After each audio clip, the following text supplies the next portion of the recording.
What is up, ladies and gents of YouTube? BBKDRAGOON coming at you today with a gameplay from my Australian bro, Assassinator. He plays on like 400 and 500 MS ping, which if you don't know, it's like trying to run through a swamp with lead boots. It is like mucky and spongy, and I don't know how he does it, but I'm back in the land of really slow internet. I've graduated. I'm, back in the place where there is not better internet. I will be working on getting better internet as soon as I can, but working part-time right now, looking for full-time work, and once that happens, I'll try and get back into a new place with faster internet. So for right now, I've got my little network of ninjas who are awesome, who are supplying me with gameplay.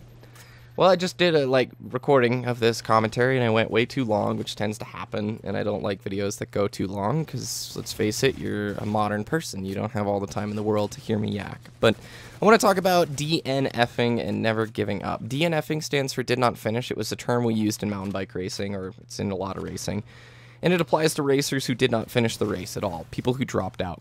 Out of my 5 years of racing, there was only one race that I DNF'd. What happened was the rim tape on my bike melted. It was in Arizona. The race was super hot, like 90 degrees.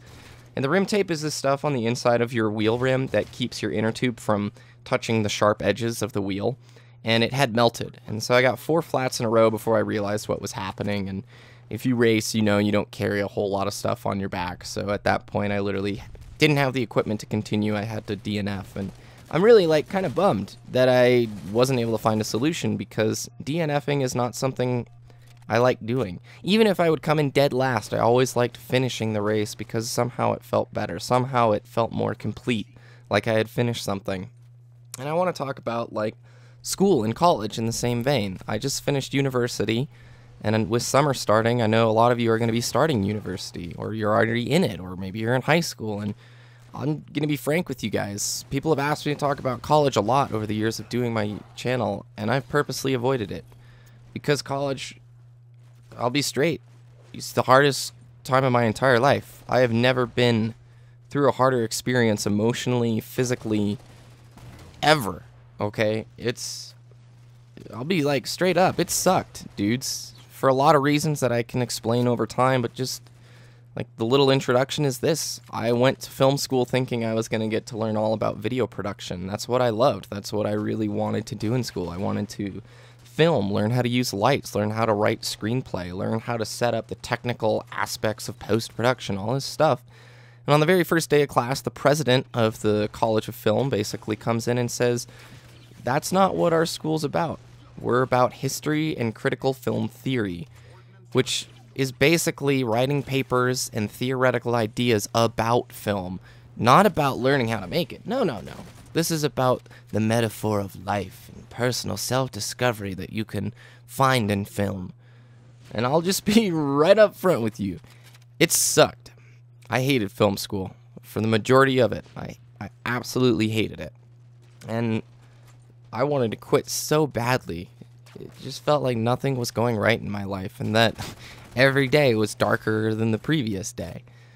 In terms of, what happened, basically, well, I applied to go to film school. I found out on my freshman year, well, this doesn't seem like what I want. I want to learn how to make film. So I applied to the journalism school, and at the time they had a TV and video production program in the journalism school, which basically teaches you how to use lights, how to do commercials, how to do what I wanted to do in video.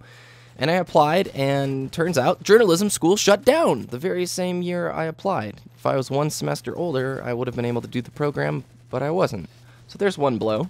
I then applied to film schools out in California, because those are focused on production. Those are more down the vein of what I wanted to do, like editing and post-production. And I had already adopted a pretty garbage attitude about school since I hated it. I basically thought I could just get by getting C's and D's all I wanted, and when you do that, you don't get good enough grades for transfers, so I wasn't able to transfer. Now it's my junior year in film school, still super bummed, not stoked, and not wanting to complete school. And that was the point at ultimatum, where I literally had 2 options. Either become so muckied, so down and depressed in my own anger of having to go to this place that I hated, to wake up and do something I hated every day, which would have led to some pretty crappy consequences, I'm sure. And it did, you guys. I failed a few classes in college. It sucked. It sucked having to retake courses. It was not fun. But the other option was set a clear goal and finish, to buckle down and to forget the struggle, to try and put that to the back of your brain and just finish, okay? Not finish in first place. I certainly didn't finish in first place, but I didn't DNF. I finished school, and I'm so proud that I did, and I'm very happy that I did. It's not like I have some tangible reward. I can't tell you some overarching lesson right here, arcing lesson, that like, okay, if you get through a tough time, you're going to be rewarded with $200. No, I don't have that. I don't, and I don't know.